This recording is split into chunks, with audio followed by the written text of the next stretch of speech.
Hello again. So I'm going to read you one of the sections when he kind of first shows up on the scene, when he's had enough.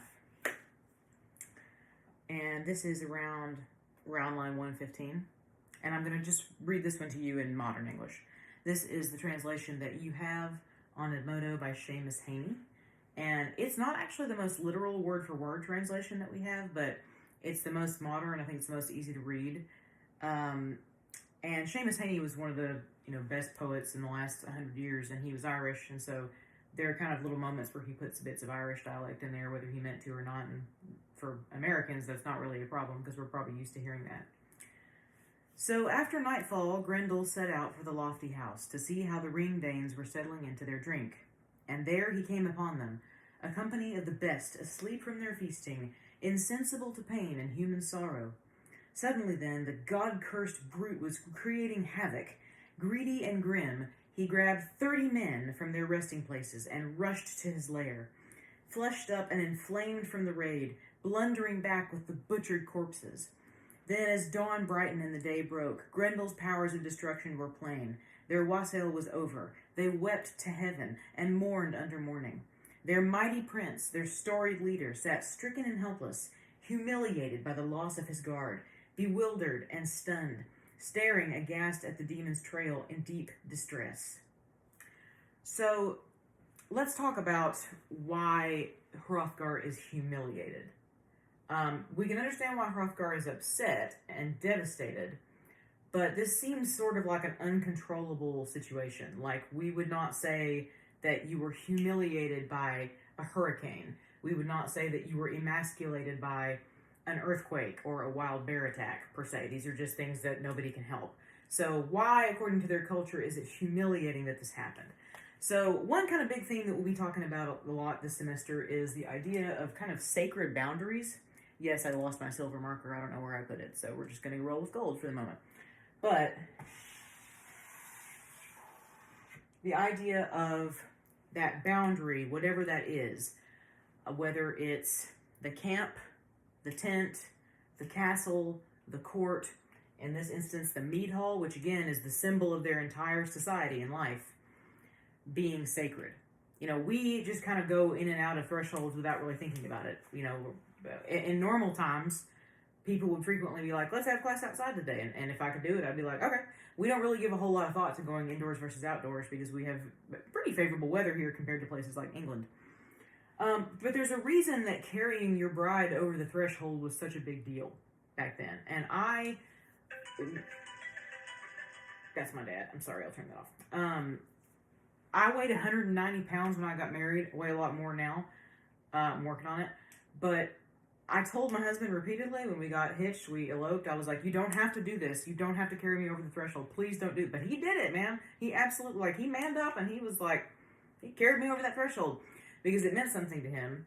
So even though it wasn't even our house, we were at a resort in the Caribbean, the idea is that this threshold represents safety. And when I carry you over this, you are under my protection now. You are within my borders and you are safe. So the inside of those boundaries, in a lot of times in these kind of primal texts, represents safety,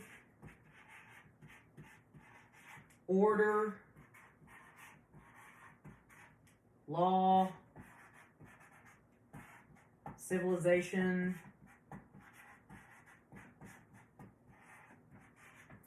and the outside of the boundaries, their view was kind of similar to, there's a movie called The Croods, and Nicolas Cage is in it, but it's like CGI, and it's about these cavemen, and the caveman dad, never wants his kids to leave, and so he tells them a bedtime story, and they're like, tell us a story, Dad, and he, does it in paint, and he's like, once upon a time, there was a little girl who went outside, and she died, splat, the end. They're like, good story, Dad. That is really how they looked at the outside. We think of nature today, especially my generation, which, not that this was bad propaganda, it was good propaganda. We need to be good to the environment. But we grew up with a lot of propaganda about being good to the environment and reduce, reuse, recycle, and how nature is your friend. And a lot of times they personified nature either as Mother Nature or Mother Earth or a person. Like a person you needed to take care of and somebody who was your buddy, somebody who was your pal. But the problem with giving millennials all that feedback about how nature is your pal is that this is why you get people who go to Caves Cove and get out of their car and try to video bears. Or people who go to Yellowstone National Park and think it's funny to like go up and try and take a selfie with the buffalo and then they get gored. Because nature is not your friend. Nature does need to be protected, but it is not your pal. And we have kind of gone in the whole other direction and lost focus on that. So they viewed nature as not a friendly thing, not something you hold hands with and sing kumbaya. Outside represented the enemy. It represented danger, chaos, and often the supernatural.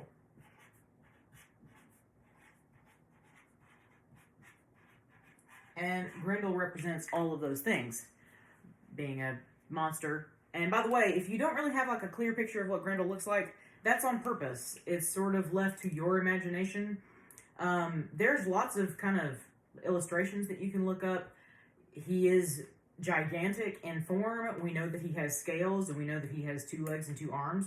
The rest is kind of up to you and your interpretation. People think that Grendel probably comes from just the verb grind, because of the idea, and you remember this from Jack and the Beanstalk, that giants ground people's bones to make their bread. And I already talked about this with Mickey, but Beowulf is a kenning. And we talked a little bit about what a kenning was. It's a compound noun that makes something new in kind of a witty way. So literally it means bee wolf, but in this context, bee hunter, as in the one who hunts the bees to get their honey, which means bear. So that's Beowulf's name. But Grendel we think is just having to do with grinding bones and that kind of stereotype about giants. So because Grendel is able to cross that boundary, and because he is able to just go in with impunity and absolutely wreck their lives, it's not just devastating because of the violence and because of what happens. Because Heorot belongs to Hrothgar, and because Hrothgar built it, and he said, "This is my sacred boundary, you are under my protection." The fact that Grendel keeps crossing over that sacred border when he's supposed to stay out here, and he's crossing into Hrothgar's territory, that is what's emasculating Hrothgar. The fact that he cannot stop him, and he promised his people safety, and he promised them order and civilization, and he cannot stop the chaos from coming in. So that was something they take very, very seriously. We don't really think so much about it today. The bigger deal to me about getting inside versus outside is that inside I have air conditioning. I'm not really thinking about like, oh, some troll is going to come up and rip my head off. They had different concerns back then.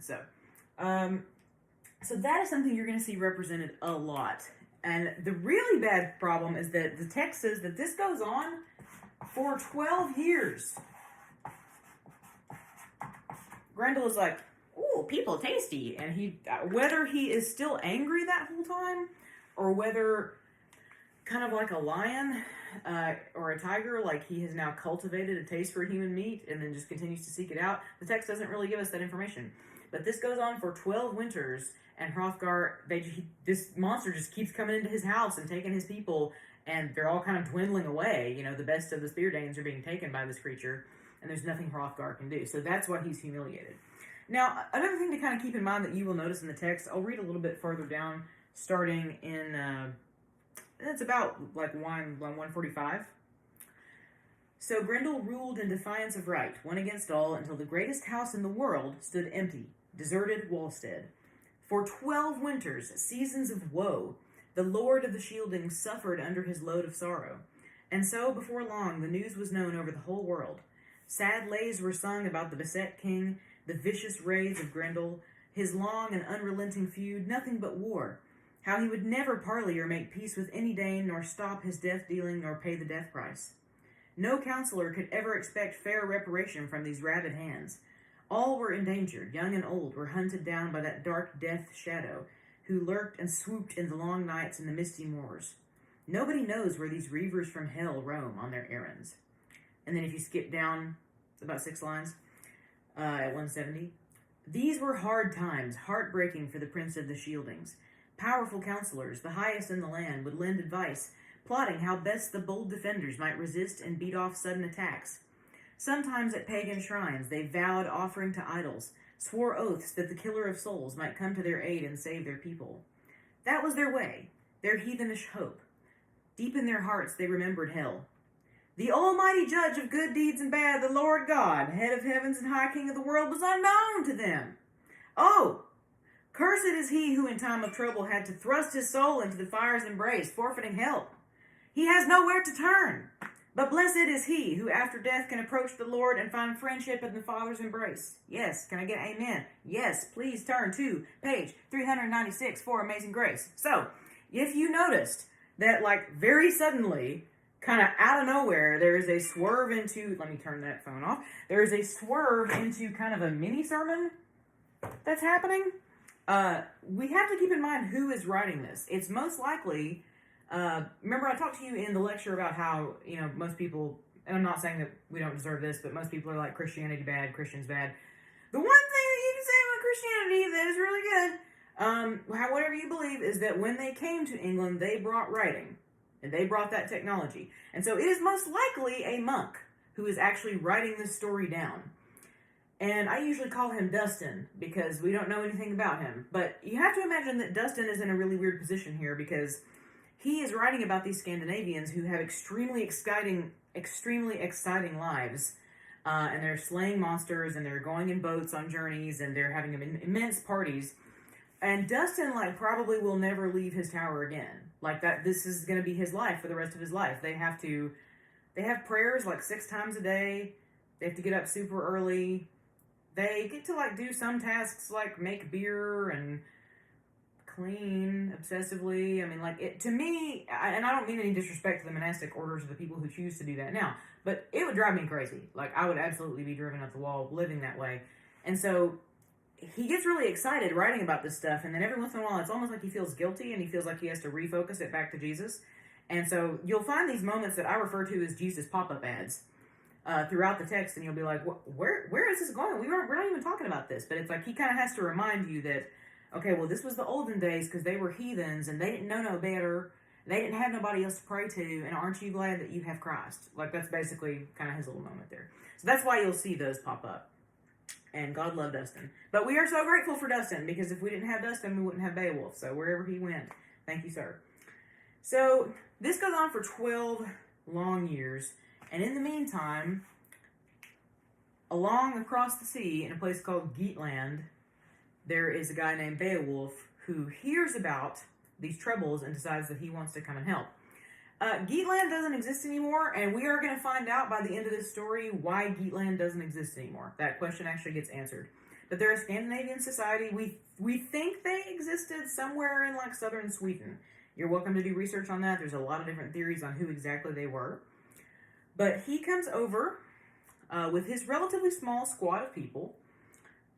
When he comes out, the watchman comes to meet him. He declares who he is, takes him to Halerote, and Hrothgar is really glad to see him because even though they've never met, they do have a connection. And so this is another kenning I want to talk about.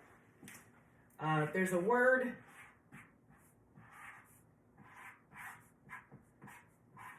that is another kenning that comes up here. Weregild.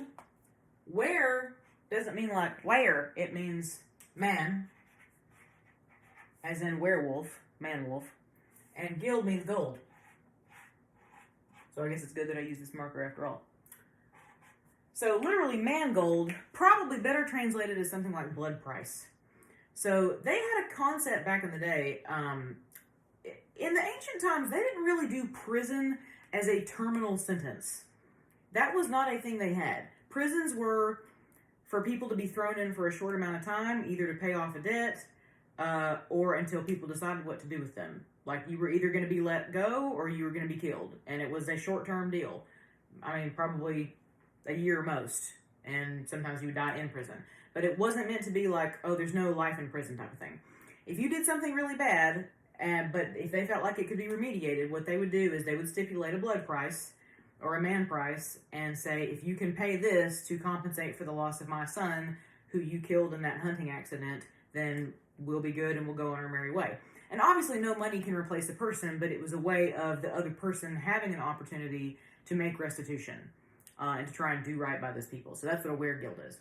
So Beowulf's dad, Ecgtheow, who Beowulf doesn't really remember because he died when Beowulf was really young, got into a problem where he accidentally killed a guy. And we don't really know the full details, and the text says all this, I'm just kind of squishing it for you. And he ran from the family and ran over, basically fled Geatland and went to Denmark to seek shelter with Hrothgar. And so Hrothgar took him in, and then Hrothgar paid the weregild for Ecgtheow, so that Ecgtheow would not be killed. So Beowulf isn't just here to make a name for himself, he's actually here to pay back the debt that this man Hrothgar paid for his father. Because Beowulf probably wouldn't exist if Hrothgar hadn't done that for him. So he's got, a long memory, and he's here for multiple reasons. Hrothgar's really happy, and they decide to have a big party. Queen Wealhtheow comes out at one point. Let's see if I can spell this from memory. All signs point to no, but we'll see what we do. Here we go.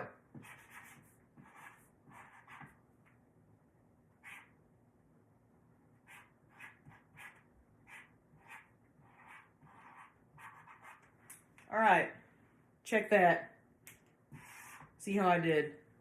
I'm too scared to look. Wealhtheow, again, that beginning part, remember Wales, or why this is, means foreigner. So all we know about Wealhtheow, his wife, is that she came from somewhere else. But one thing that we, again, I told you at the beginning, are going to talk about pretty frequently is the role of women, and how the idea that our lives as women have only gotten better over time is kind of a misnomer. One thing that females were really important for in this society is sort of a diplomatic function. They were peacemakers,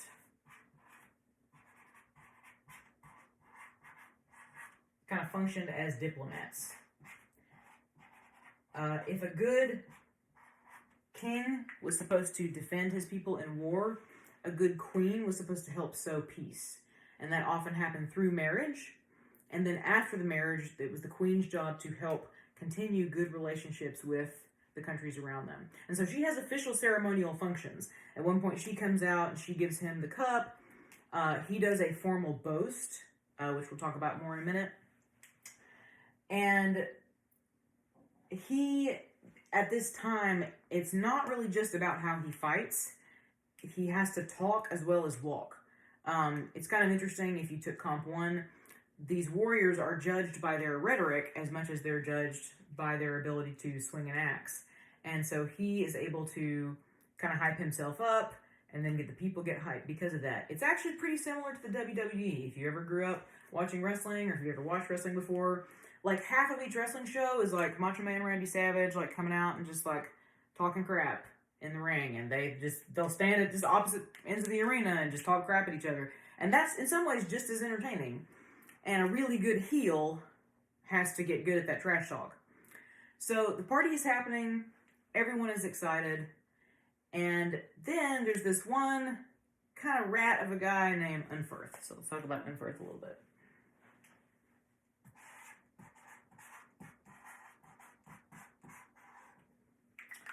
Unferth is also emasculated. He is in a position where he's feeling really insecure because he let this go on for 12 years. He wasn't able to stop it either. And now Beowulf has come in with all of his friends, and everyone's fawning over him. And basically, it's just sour grapes. He's feeling jealous. And he made the incredibly negative decision to get drunk in the middle of his jealousy. So he starts talking crap.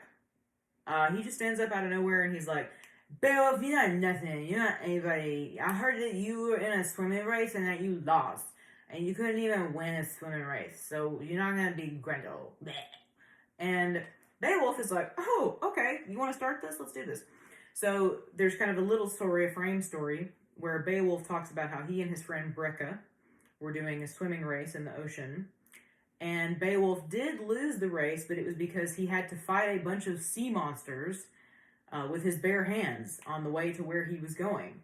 and people are just enthralled by this story. And then at the end, he turns around to Unferth and he says, and by the way, Unferth, I've never heard anybody tell any good stories about you because you've never done anything worth in your life. And furthermore, you killed your own kin, so you're going to burn in hell. Bye.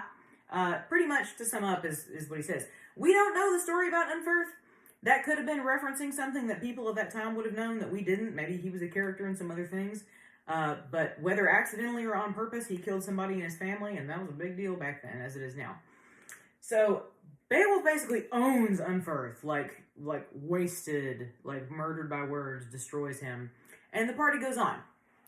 So then everybody kind of goes to sleep, and Grendel shows up.